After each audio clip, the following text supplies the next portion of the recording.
నమస్తే, నేను Keshav. Welcome to Suman TV. Ram Gopal Varma వివాదాస్పద దర్శకుడిగా ఇప్పటివరకు ఆయన పాపులర్ అయ్యారు. ఇప్పుడు అరెస్ట్ కావడం ద్వారా మరొకసారి ఆయన న్యూస్లోకి వస్తున్నారు. వాస్తవానికి ఆంధ్రప్రదేశ్ పోలీసులు 2 దఫాలుగా నోటీసులు ఇచ్చిన విచారణకి రామ్ గోపాల్ వర్మ హాజరు కాలేదు. కాసేపట్లో ఆయన అరెస్ట్ చేస్తారంటూ ప్రచారం జోరుగా సాగుతుంది. మరోవైపు ఆయన ఇంటి దగ్గరకి ఏపీ నుంచి వచ్చిన పోలీసుల బృందం చేరుకున్నట్టుగా కూడా సమాచారం ఉంది. అసలు ఏం జరగబోతుంది, అలానే రామ్ గోపాల్ వర్మ అరెస్ట్ జరిగేటువంటి అవకాశాలు ఎంతవరకు ఉన్నాయి, ఈ అంశాన్ని విశ్లేషించే ప్రయత్నం చేద్దాం. మనతో పాటు చంద్ర శ్రీనివాస్ గారు, పొలిటికల్ అనలిస్ట్. చంద్ర శ్రీనివాస్ గారు నమస్కారం. నమస్కారం. రామ్ గోపాల్ వర్మ గురించి అందరికీ తెలిసిందే. అయితే ఈ వ్యవహారం కూడా ఒక 10-15 రోజుల నుంచి నడుస్తుంది. రేపు ఎల్లుండి అంటే నడుస్తుంది. అరెస్ట్ చేస్తారా అంటున్నారు, నిజమేనా? ఒక 10 మంది టీం వచ్చారు, పోలీసులు కూడా ఆయన ఇంటి దగ్గరికి వెళ్ళారు. డెఫినెట్గా అరెస్ట్ చేసే అవకాశం స్పష్టంగా కనబడుతుంది. మనం ఇంతకుముందు ఈ విషయం చేసాం. 19th అతను హాజరు కావాలి ప్రకాశం జిల్లా మధ్యపాటి రూరల్ పోలీస్ స్టేషన్. అక్కడ కంప్లైంట్ ఇచ్చారు. ఎందుకంటే చంద్రబాబు నాయుడు గారిని కించపరిచినట్టు సినిమాలు తీశారు, సినిమాలో విలన్గా చూపించారు అనేది.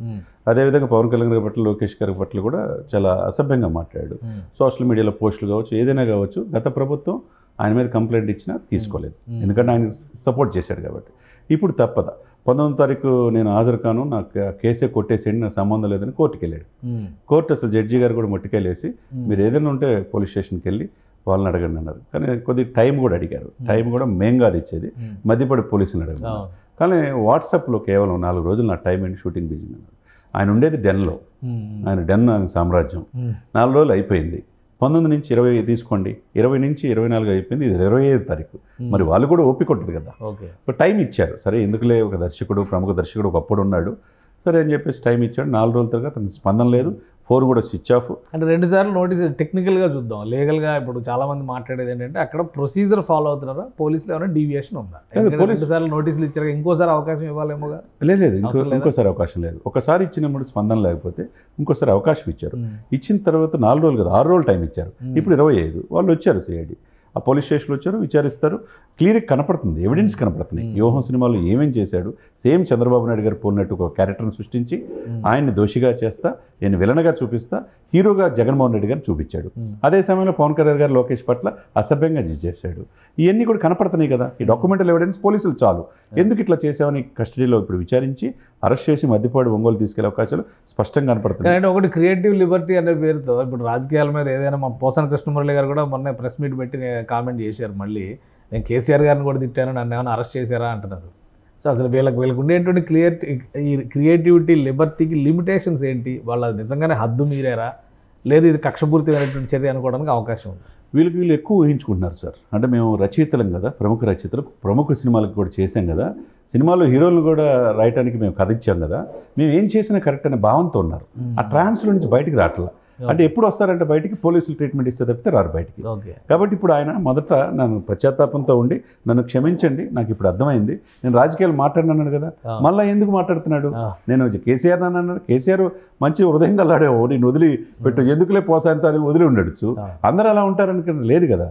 దీనికి ఒక సహనానికి ఒక అద్దు ఉంటుంది కేశవ్ గారు, మీకు తెలియదు కాదు. ఈయన శృతి మించి వెళ్ళాడు, శృతి మించి వెళ్ళి ప్రెస్ మీట్ పెట్టు, ఇక రాజకీయాల దూరం ఉన్నప్పుడు నీకు ఆల్రెడీ సిఐడితో పాటు 10-18 పట్టణాల్లో మీ మీద కేసు నమోదైంది. పోసాన్ని వదిలిపెట్టే పరిస్థితి కూడా లేదు. సో అంటే ఇప్పుడు ఆర్జీవిని పట్టుకెళ్తే నెక్స్ట్ పోసాన్ని డౌటే లేదు, ఇద్దరు కూడా అరెస్ట్ అవ్వాల్సిందే. జైలు ఏం చేస్తారు ఇప్పుడు? అరెస్ట్ చేసి ఆర్జీవిని అరెస్ట్ చేస్తే కూడా ఏం చేస్తారు? ఏం జరిగే అవకాశం ఉంది సార్? ఒకటి, ఏమి చేయకపోయినా బీఆర్ నాయుడు అనే వ్యక్తి మీద రాజద్రోహం కేసు పెట్టారు. ఆయన ఏమో రాజద్రోహ 4 దశాబ్దాలు ఉన్నాయి, టీడీపీకి అనుబంధంగా ఉండొచ్చు. ఆయన మీడియాలో ఉన్న వ్యక్తికి రాజద్రోహం కేసు పెడితే జగన్మోహన్ రెడ్డి గారు, మరి వీళ్ళు చేసేది ఏంటి? అంటే వీళ్ళు విచ్ఛిన్నకరమైన ఆలోచనలు కదా. వీళ్ళు సమాజంలో వీళ్ళ పట్ల శత్రువులుగా చూపిస్తూ, దోషులుగా చూపిస్తూ, వీళ్ళు వ్యక్తిగతనం చేసి వ్యక్తిగత ఇదిని భంగం కలిగించినట్టుగా ఇతరుల మనోభావాలు దెబ్బతింటానికి వీళ్ళెవరు? సినిమాలు తీసుకోవచ్చు, సినిమాలు చట్టపరంగా చర్యలు తప్పు, చట్టపరంగా చర్యలు తప్పు అండి. పోలీసులు రూల్ ప్రకారం వెళ్తారు. వీళ్ళు ఏంటంటే ఒకళ్ళు ఇప్పుడు ఈరోజు ముఖ్యమంత్రిగా ఉన్న వ్యక్తిని ఆ రోజున 5 సంవత్సరాలు వ్యక్తిగత దోషం చేశారు, వాళ్ళ పరువు భంగం కలిగించారు, వాళ్ళ అనేక రకాలుగా ఈ హింస. అన్నిటికీ ఆద్యులైన కొడాలి నాని ఎక్కడ ఉన్నాడు, వల్లభనేని వంశీ ఎక్కడ ఉన్నారు? నెక్స్ట్ అతను కూడా వస్తాడు కదండి. ఈ రెప్పమొప్పు కొడాలి నాని వంశీలు వీళ్ళందరూ కూడా తప్పదు. బోరగడ్డ అనిల్తో స్టార్ట్ అయింది, వర్ల రవీందర్ రెడ్డితో వెళ్ళింది, ఇక సజ్జల భార్గవ్ దేశం వదిలిపెట్టి వెళ్ళిపోయాడు అన్నారు. ఎక్కడున్నా లుకౌట్ నోటీసులు అతను కూడా తీసుకొస్తారు. దీని వెనక ఎంత పెద్ద పాత్రధారులైనా తప్పదు సార్. ఈరోజు రామ్ గోపాల్ వర్మ వర్మతో స్టార్ట్ అవుతుంది, సెలబ్రిటీ అరెస్ట్లే. పోసాన్ని కూడా వెళ్ళిపోతాడు. దానికి ఎవరైతే ఎవరైనా చట్టానికి ఎవరు అతిథులు కాదు సార్ కేశవ్ గారు, చట్టం దృష్టిలో ఉండాలా. సి రెడ్డి కూడా నెక్స్ట్ ఉంది. ఈ ముగ్గురు తప్పదు, లోపల పొల్లాల్సిందే.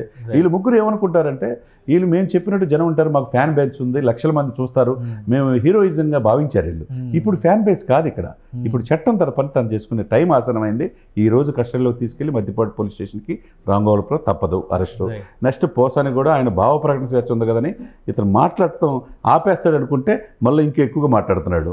ఆయనది కూడా తప్పదు. ఆ తర్వాత శ్రీరెడ్డి, మీరు అన్నట్టు కొడాలి నాని, తర్వాత వంశీ, ఎవరిని కూడా ఈ యొక్క ప్రభుత్వం వదిలిపెట్టే ప్రసక్తి లేదు. అందులో విజయోత్సవంలో ఉన్నారు ఈ కూటమి ఎన్డీఏ. ఎక్కడికి ఇంకా స్ట్రాంగ్ అవుతారు, డౌటే లేదు.